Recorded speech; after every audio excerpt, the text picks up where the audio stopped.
মতো বেতনই দিচ্ছে না ভাই। তারা বিদেশে আসতে চায়, তাদের জন্য একটা বার্তা হিসেবে রইলো। কিন্তু আমার দুঃখ লাগছে ভাই, না, কি- আমরা আসছি মরুভূমি ঘুরতে, এই যে একটা ঘর দেখা যাচ্ছে, একটা দেশি বই দেখা যাচ্ছে, ঘরের ভিতরে যাই দেখি এখানে কিছু দেখতে পাই নাকি কি না। হ্যালো, আসসালামু আলাইকুম। ওয়ালাইকুম সালাম ভাই, কেমন আছেন ভাই? আলহামদুলিল্লাহ ভালো ভাই। আপনি এখানে বসে রয়েছেন কি? ভাই এই যে ফাঁসের মাছরা দেখতেছেন না ছাগলের জি জি খামার, জি জি। ওটা হচ্ছে যে আমার ভাই এখানে কফিলে আনছে ভাই। এই ভাঙ্গা বাড়িতে থাকতে হয়, এই ঠিক মতো বেতনই দিচ্ছে না ভাই। তো একা একা বসে থাকবে এখানে, তো বন্ধু বান্ধব কাউকে পাচ্ছি না ভাই।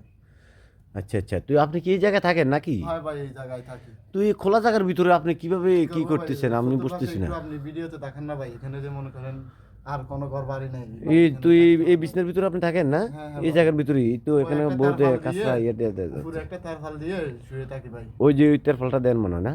এটা হচ্ছে যে এটা শোয়ার জন্য ফাটাই যায় এখানে। ওফ রে ভাই, আপনার কফিলে কি টাকাটুকু দেয় না না? দেয় ভাই, ওই 3 মাস হইলে 1 মাসের টাকা দেয় ভাই, আর 2 মাসের দেয় না। এমনি এমনি চলতেছে রে ভাই। উফ ভাই, কষ্টের একটু জীবন ভাই। কষ্টের জীবন না? আসলে বাংলাদেশে তো সবাই থেকে মনে করে যে আমরা এখানে ভালো কাজ করতেছি, ভালো ভালো পোশাক পরে চলতেছি, এগুলো তো ভাই দেশের মানুষকে দেখানোর জন্য এইভাবে চলি ভাই।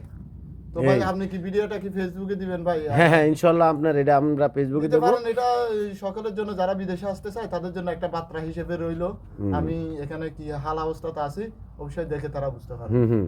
এই হলো আমাদের আপনার এইটা দেখে আসলে কিন্তু আমার দুঃখ লাগছে ভাই। না, কিছু মানুষ করার বোঝে না, তারপরও দেশের মানুষ দেশে কর্ম করতেছে না, বিদেশ আসার জন্য পাগল হয়ে যায়, বিদেশ আসবে, ঠিক আছে? তো আমিও ডাকবো তাদেরকে, ওই বিদেশ আবিনি রে, আইয়ো আইয়ো আইয়ো আইয়ো।